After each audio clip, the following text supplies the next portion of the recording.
Acho que o filme vai trazer sim uma série de referências, mas mais como fanservice, pegando vários elementos dos filmes para dizer assim para o fã: olha, você está assistindo um filme de Matrix, tá aqui todas essas referências. Daqui 2 dias, ou seja, no dia 22 de dezembro de 2021, estreia o novo filme da franquia Matrix.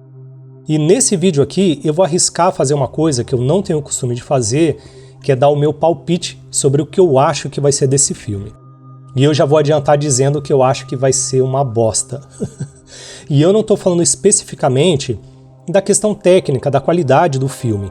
Eu acho que deve ter sido bem filmado, bem produzido, que vai trazer efeitos visuais bem legais, mas eu estou querendo apontar mais para aquilo que eu acho que esse filme vai representar para a franquia como um todo, incluindo aí todo o material que foi produzido paralelamente, como por exemplo a animação Animatrix, que fala bastante sobre a origem da Matrix e tem momentos importantes que acontecem entre o primeiro e o segundo filme. É material considerado canônico, ou seja, compõe todo o universo, toda a mitologia de Matrix. Enfim, uma coisa que é inegável em relação à franquia, principalmente no primeiro filme, é que não se esconde a intenção pretensiosa de se criar uma simbologia de Matrix.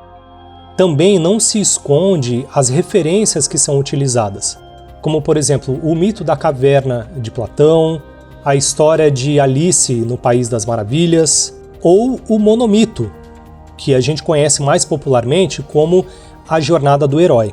A gente não precisa fazer muito esforço para afirmar que o Neo, de Matrix, é uma espécie de Jesus. E não é à toa que ele é chamado de O Escolhido. O legal e que mais me fascina na franquia Matrix é essa coisa da simbologia, que além de buscar várias referências, consegue misturar isso de uma forma tão fantástica que cria a sua própria mitologia, a sua própria simbologia. E daria pra gente passar horas e horas e horas tentando destrinchar cada detalhe, cada referência, mas o ponto que eu tô querendo chegar é o seguinte: Matrix é tido como uma história de herói, principalmente por causa do primeiro filme e justamente por causa dessas coisas que eu falei, da jornada do herói, do monomito e de como é construída a imagem do Neo, do Salvador. E eu entendo que no senso comum é visto dessa forma. Se você perguntar para alguém Matrix é sobre o quê? Normalmente a resposta que você vai ter é um filme sobre herói que fala sobre um cara que consegue se libertar da ilusão para salvar as outras pessoas, para ser um guia, para tirar as pessoas da ilusão e levar essas pessoas para o real. É alguém capaz de libertar as mentes. Mas vamos lá, eu afirmo categoricamente para as pessoas que Matrix não é uma história de herói, é uma história sobre ilusão. E de modo muito simples, eu costumo explicar da seguinte forma: se você olhar atentamente para os 3 filmes e para a animação Animatrix, e se a gente prestar atenção nos diálogos que o Neo tem com o Oráculo, tanto no primeiro, no segundo e no terceiro filme, e o diálogo que ele tem com o arquiteto no segundo filme, a gente vai entender que ele, na verdade, é uma espécie de peça numa grande engrenagem de controle que permeia todas essas realidades. O Neo, na verdade, ele não é escolhido para se libertar, para ser o grande salvador que vai guiar as pessoas para fora da simulação para poderem viver a realidade de fato. O Neo, na verdade, é o escolhido para manter esses sistemas de controle. E aqui, entregando um pouco dos filmes, dando alguns spoilers, eu preciso apontar alguns momentos que estão no final dos filmes. Então vamos lá. No final do primeiro filme, o Neo ele se mostra como um super-herói, como um salvador, como uma espécie de deus. Tanto é que termina ele falando ali na cabine telefônica e depois dando aquele voo de super-herói. O segundo filme encerra mostrando que, na verdade, a realidade na qual ele está vivendo não é tão real assim. Tem um quê de fantasia, de sobrenatural ou de poderes, né, de parar as máquinas. E o terceiro filme, que encerra ali aquela trilogia, mostra que o Neo se sacrificou e que o sistema voltou a ter algum tipo de balanço. Tanto é que o diálogo final do terceiro filme é entre a Oráculo e o Arquiteto. E eles falando alguma coisa sobre essa paz que vai se estabelecer entre as máquinas e os seres humanos, ou seja, a simulação vai continuar, o sistema de controle sobreviveu a todas as dificuldades e é a vida que segue. Mas vamos lá, por que eu acho que esse quarto filme, que vai estrear daqui 2 dias, vai ser ruim?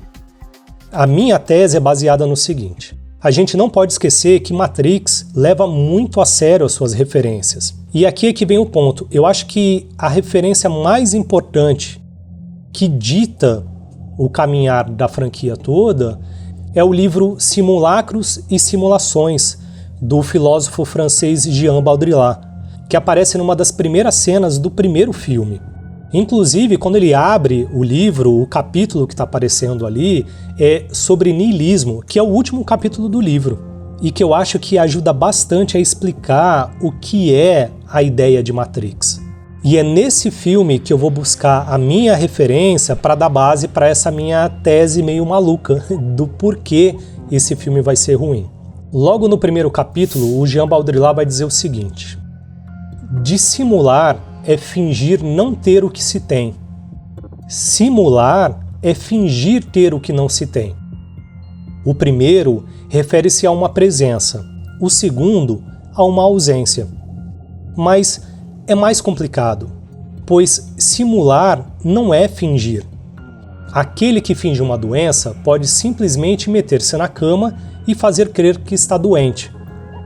Aquele que simula uma doença determina em si próprio alguns dos respectivos sintomas. E aí, mais alguns parágrafos adiante, ele começa a dar mais forma a essa ideia, que é a ideia principal desse livro, que fala sobre algumas fases ou etapas pelas quais uma imagem, um símbolo, um mito se forma na psique humana. Bom, e o que eu enxergo com tudo isso? Vamos tentar fazer um paralelo entre cada fase dessa e os filmes? Na primeira fase, o Jean Baudrillard afirma o seguinte: a imagem ela é o reflexo de uma realidade profunda. E o primeiro filme é mais ou menos isso. Ele retrata um mundo e um temor muito real, muito válido do final do século XX, que é essa coisa de a gente estar caminhando para uma realidade, para uma sociedade que tem um teor de simulação do digital muito grande, muito forte, muito presente. Então, o primeiro filme, ele fala sobre um temor real e profundo, sobre uma realidade profunda.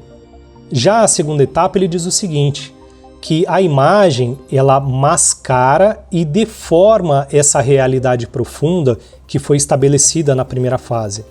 E o segundo filme tem muito disso.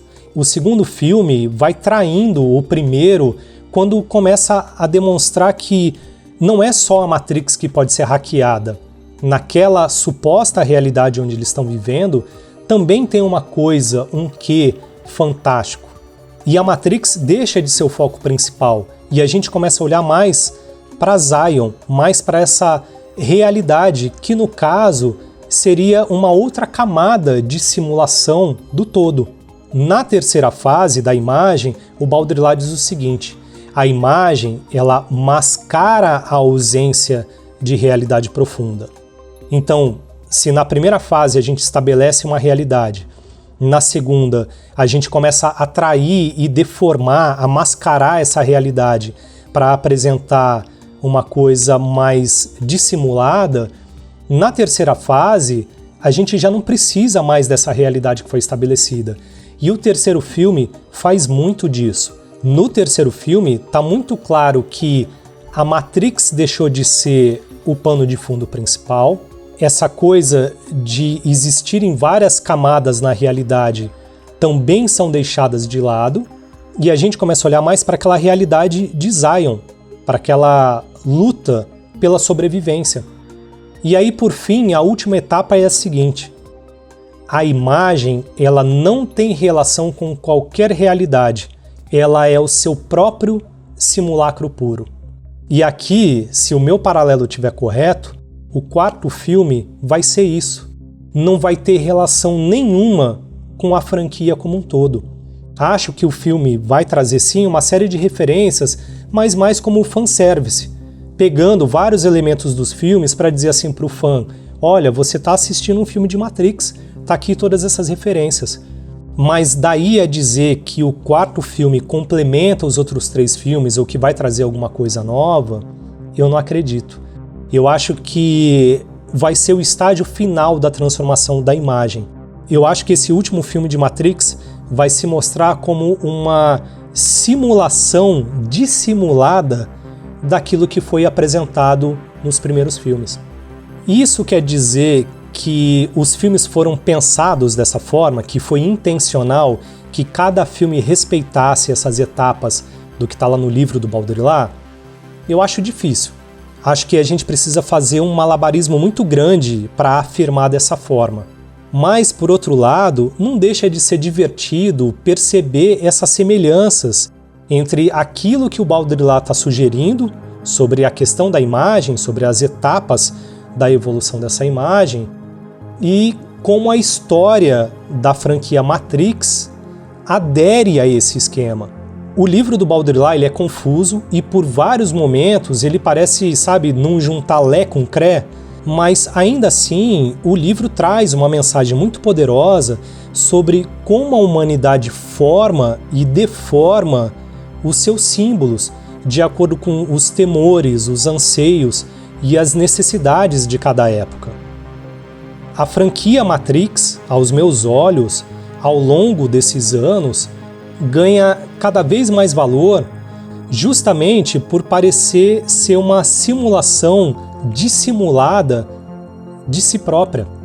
É uma obra que faz jus às suas referências, desde o cyberpunk ao budismo, do niilismo ao mito da caverna, ou da jornada do herói ao desespero de uma distopia onde o real já não existe. De qualquer modo, eu acho que Matrix ainda vai continuar sendo a minha franquia favorita. Mesmo eu estando com a expectativa lá embaixo em relação ao último filme e acreditando que ele vai ser uma porcaria, embora uma porcaria muito honesta por causa dessas coisas que eu acabei de falar. Bom, eu com certeza vou assistir o filme na estreia e aí eu volto aqui para dizer o que eu achei de fato e para admitir se eu falei alguma besteira muito grande ou não. Eu espero que você tenha gostado desse vídeo, se cuidem, fiquem bem, a gente se vê no próximo, um forte abraço, tchau, tchau.